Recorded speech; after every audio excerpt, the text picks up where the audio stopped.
أعوذ بالله من الشيطان الرجيم بسم الله الرحمن الرحيم الحمد لله الصلاة والسلام على رسول الله ثم أما بعد. خب از کتاب ریاض الصالحین بابی که امروز میگیریم باب الخوفی، باب در مسئله خوف گفتگو و سخن میکند. مسئله خوف است یعنی ترس و خوف از الله داشتن. اکنون امام نووی در باره خوف آیات زیاد میارد و غیر از این هم باز آیات خیلی زیاد هستند. غیر از اونی که میارد خیلی زیاد هستند. خب شروع میکند به آیات آوردن، میگوید قال الله تعالی، گفت الله سبحانه و تعالی و ایای فرهبون، و ایای فرهبون. الله سبحانه و تعالی میگه پس تنها از من شما بترسید. و ایای یعنی تنها از من، فرهبون پس شما بترسید. یعنی ترس فقط باید انسان از مسلمان از الله تبارک و تعالی داشته باشد. این یکم آیت. و قال تعالی، دویم آیت، الله سبحانه و تعالی میگه که ان بطش ربک لشدید. هر آینه عذاب و مجازات الله سبحانه و تعالی، مجازات پروردگارت، لشدید بسیار سخت است. بسیار سخت است. الله سبحانه و تعالی را عذابش سخت است. وقتی که عذاب الله سخت است ما باید از اون ترس داشته باشیم. یعنی دیگه کلمه ترس از الله نیست، لیکن مضمونش است. یعنی که وقتی که الله سبحانه و تعالی را عذابش سخت است، دردناک است، ما باید از اون الله ترس داشته باشیم. سوره بروج. و قال تعالی، و گفت الله سبحانه و تعالی و كذلك اخذ ربك اذا اخذ القرى وهي ظالمة ان اخذه علیم شدید. و كذلك و همچنین، یعنی الله سبحانه و تعالی پیش از این قصه های از قوم گذشته را، عذاب ها و شکنجه‌ای که بالاشون آورده بود اونها را ذکر کرد. و كذلك میگوید و همچنین اخذ ربک، یعنی اخذ یعنی که مؤاخذه کردن یا هلاک کردن، عذاب دادن پروردگارت، اذا اخذ القرى، هرگاهی که عذاب کرد، مؤاخذه یا هلاک کرد قرى را، یعنی اهل قریه را هلاک کرد، و هی ظالمتون، و در حالی که واوی حالی است، و در حالی که اهل و ساکنان اون قریه ظالم بودن، یعنی اهل اون قریه، ساکنان اون قریه ظالم بودن، الله سبحانه و تعالی اونها را هلاک کرد، مؤاخذه کرد. این اخذه علیم شدید. هر آینه مؤاخذه الله سبحانه و تعالی، یعنی هلاک کردن و عذاب کردن الله سبحانه و تعالی، علیم است، یعنی بسیار دردناک است، شدید است، بسیار سخت است، دردناک سخت است عذاب الله تبارک و تعالی. این فی ذلک لآیة لمن خاف عذاب الآخرة.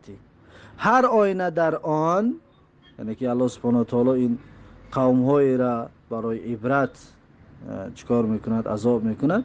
لآیة، نشانه های هست، یعنی که نشانه های از وجود الله سبحانه و تعالی. لمن خاف عذاب الآخرة، این نشانه هست برای کی؟ یا عبرت است. لآیتا میشه بگیم نشانه است که عبرت است. از برای کی عبرت است؟ لمن خاف عذاب الآخرة، از برای هر کسی که میترسد از عذاب آخرت. برای اون انسان یک عبرت میشود، یعنی که اون انسان پند میگیرد وقتی که این قصه ها را میشنود و که این عذاب ها را میبیند. ذلك یوم مجموع له الناس و ذلك یوم مشهود. ذلك یعنی همون روز قیامت، یوم مجموع له الناس، روزی است که مردم جمع می شوند، همه مردم در اون روز جمع کرده می شوند. و ذلك یوم مشهود، و آن روز روزی هسته که همه باید ببیند. مشهود است، مشهود یعنی دیدنی هست. یوم مشهود یعنی روز است که دیدنی هست، یعنی هر انسان می بیند، هر انسان آن روز رو می بیند. روز قیامت رو انسان وجود ندارد که نبیند، همه روز قیامت رو میبیند. و ما نؤخره الا لاجل معدود، و من اخره، یعنی به تأخیر نمیگذاریم ما قیامت رو، میگه الله سبحانه و تعالی اون روز رو، یعنی روزی دردناک، روزی مشهود رو میگه ما به تأخیر نمیگذاریم، الا لاجل معدود، مگر برای یک زمان اندک و زمان کمی، یعنی یک چند مدتی است که او را ما به تأخیر گذاشتگی هستیم و شما را همتون به اونجا میبریم. یوم یأتی لا تکلم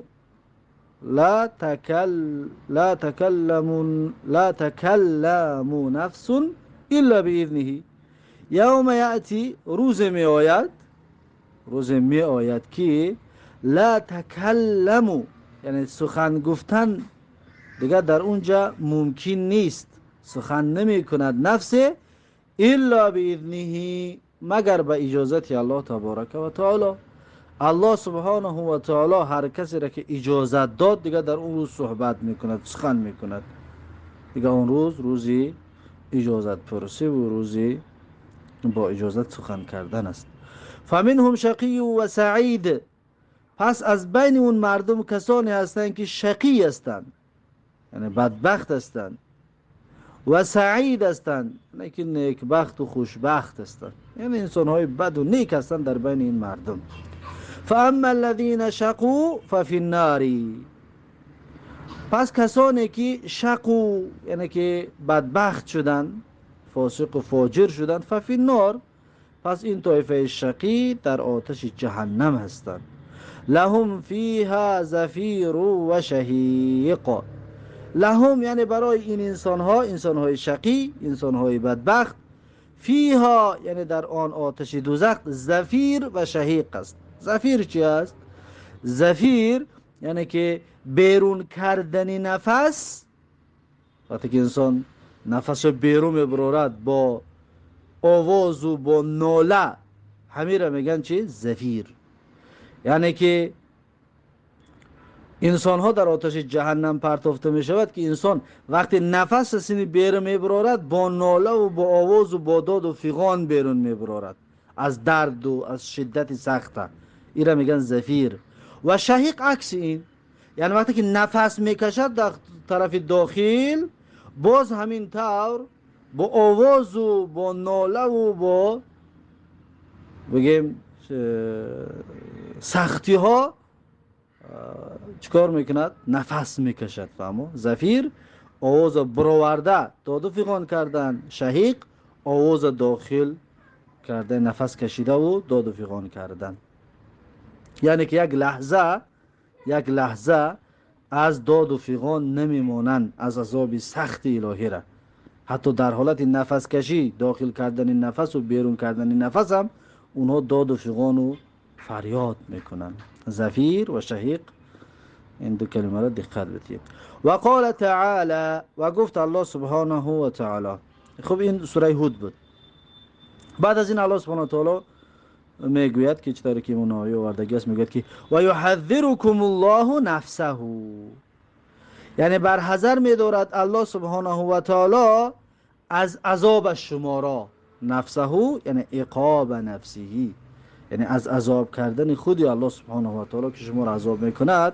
از آن روز الله سبحانه و تعالی یحذرکم، بر حذر می‌دارد شما را و شما را آگاهی می‌دهد و شما را تنبیه می‌دهد که با حذر باشو انسان که آن روز الله خود شما را عذاب میکند. سوره آل عمران. و قال تعالی، و گفت الله سبحانه و تعالی یوم یفر المرء من اخیه و امه و ابیه و صاحبته و بنیه لكل امرئ منهم یومئذ شأن یغنیه. سوره عبسه. الله سبحانه و تعالی میگه یوم یفر، روزه یعنی روز قیامت، روزی است که یفر المرء، میگریزد انسان، شخصیت میگریزد. از کی میگریزد؟ من اخیه، از برادری خودش، از برادری خودش در گریز است. و امه، از برادرش در بالاتر مادرش است که از مادرش هم میگریزد، دیگه نمیخواد مادرش ببیند. و ابیه، از پدرش هم میگریزد.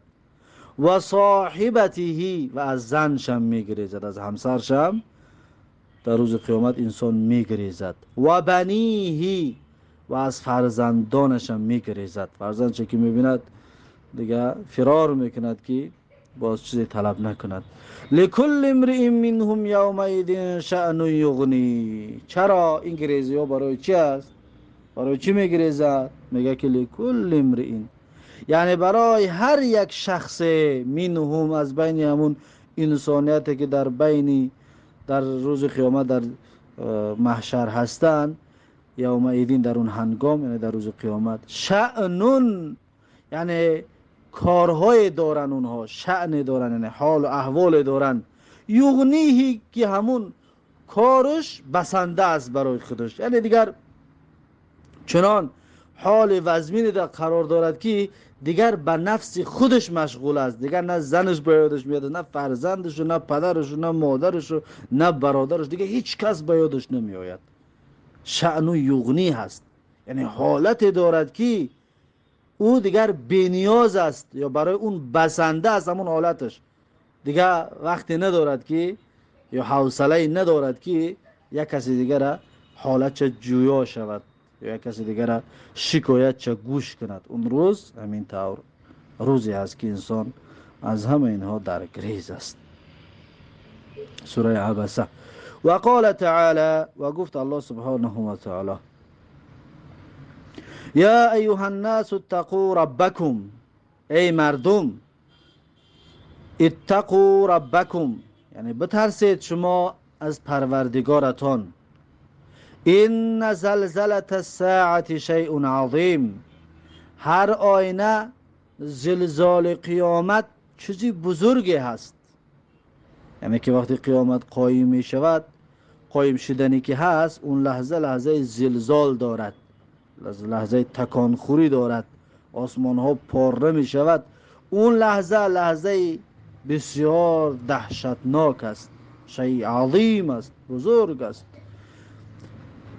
خب صفتاش چی است؟ یعنی چی طور بزرگ است؟ یوم ترونها تذهل كل مرضعة عما ارضعت و تضع كل ذات حمل حملها. یعنی که اون روز همین قدر بزرگی است که میگه یوم ترونها، روزی است که تو میبینی آن روز را، اون حالت را. تذهل، یعنی که رها میکند، فراموش میکند. کل مرضعة، هر زنی شیرده، هر زنی که فرزند شیر میدهد، اما یعنی از همون فرزند شیر میدادگیش رها میکند، همون فرزند شیر میدادگیش رها میکند، فراموش میکند همون فرزند شیر میدادگیش. اما ارضعت، از اون فرزندی که اون را شیر میداد، یعنی فرزند شیرخوارش حتی زنها فراموش میکنن، نو تولد کردگی ها اون فرزنداشون فراموش میکنن. همین قدر حالت دشوار و سخت هست. این یکم حالت. دویم حالت چیکار میکند؟ و تضع كل ذات حمل حملها، و میگذارد هر حامله دار حملش را، یعنی که کودک سقط میکند، کودکش میافتد، هر حامله دار حملش میافتد، حملش میغلطد، از دهشت آن روز، از زلزال آن روز، از بزرگی آن روز. و تر الناس سکارا، این دویم حالت. سوم حالت چی است؟ و تر الناس سکارا، و میبینی مردم را که سکارا هستند، سکران و مست و مدهوش هستند. و ما هم بسکارا، الله سبحانه و تعالی میگن اونها مدهوش نیستند، ولکن عذاب الله شدید، ولیکن عذاب الله بسیار سخت است. یعنی مدهوشی اونها و سکرانی اونها به خاطر نوشیدن کدام شراب مسکننده نیست، بلکه عذاب الله است که بسیار شدید است، عذاب الله است که بسیار سخت است، که اون انسان را مدهوش کرده است و اون انسان را سکران کرده است. سوره حج آیت 1 و 2. و قال تعالی، و گفت الله سبحانه و تعالی: ولمن خاف مقام ربه جنتان، و از برای هر کسی که می ترسد، از برای هر کسی که بترسد مقام ربه، یعنی جایگاهی پروردگارش، از هر کسی که از جایگاه پروردگارش میترسد. یعنی چی؟ یعنی هر کسی که تقوا دارد، ترس دارد، جایگاه پروردگار، یعنی از عظمت پروردگارش، از بزرگی پروردگارش میترسد. الله سبحانه و تعالی میگه جنتان برای او هست، یعنی دو جنت دارد اون انسان. اما اینجا کلمه جنتان اومده که دو تا، اکثر مفسرین میگن که مقصد یعنی جنت ها است، چرا که آیات های زیاد داریم که برای کسی که از پروردگارش میترسد، برای اون یا کسی که اهل تقوا و ایمان است، برای اون جنت های فراوان آماده کرده می شود. پس اینجا هم جنتان یعنی تصنیه آمده است و مراد جمع است. خب و قال تعالی، این سوره الرحمن و آیتی بعدش الله سبحانه و تعالی میگه، گفت امام نووی این آیت را آورده است که و اقبل بعضهم علی بعض یتساءلون. و اقبل بعضهم یعنی روی آوردن بعضیشون بر بعضیشون، یعنی اینش ایشا پیدا کرده جبه بچه کوچی گپای، یتساءلون از همدیگر میپرسیدن، یعنی روی آوردن بعضی انسان ها با بعضی دیگر رو از یکدیگر میپرسیدن. از چی میپرسیدن؟ قالوا إنا كنا قبل فی اهلنا مشفقین. میگویند که هر آینه ما بودیم پیش، یعنی در دنیا بودیم، فی اهلنا در بین خاندانمون، در بین خویش و توار و فرزندان و یار و رفیقمون مشفقین بودیم، یعنی که ترس داشتیم، بیم داشتیم، میترسیدیم. از چی میترسیدیم؟ از همین روز، یعنی از روز قیامت، ترس قیامت داشتیم. فمن الله علینا، پس الله تبارک و تعالی منت گذاشت برای ما، الله سبحانه و تعالی منت گذاشت برای ما. و وقانا، و الله سبحانه و تعالی ما را نگاه داشت، عذاب السموم، از عذاب سموم. سموم چی است؟ سموم آتش علاوه کی از سوراخی های بدن انسان بیرون می شود، یا میگوید که علاوه هست که وقتی که طرف انسان میآید، هر سوراخی که انسان داره در داخل اون میدره میرود، همین را میگن سموم. عذاب السموم یعنی عذاب از آتشی که هر شکافی که انسان دارد در اونجا داخل می شود، یا از هر شکافی انسان بیرون می شود. آنمی را میگن چی؟ سموم است. همچنین می شود هلاک کننده، عذابی هلاک کننده. إنا كنا من قبل ندعوه، هر آینه ما بودیم، من قبل یعنی پیشتر، یعنی در دنیا، ندعوه طلب میکردیم، الله را عبادت میکردیم، الله را پرستش میکردیم. انه هو البر الرحیم، هر آینه الله سبحانه و تعالی بر و رحیم است. الله سبحانه و تعالی دهنده نیکی ها و رحیم و مهربان هست که برای انسانیت، برای بنده رحم میکند. خب این بود سوره تور. بعد از این میگه والآیات فی الباب کثیرة جدا معلومات، یعنی آیات ها در این باب درباره خوف کثیرة جدا، خیلی زیاد است، معلومات معلوم است، یعنی هر آیت را که بکشای ببینی، هر سوره را ببینی، علکی پی میبری و درک میکنی که این آیات ها ما آیات خوف هستند.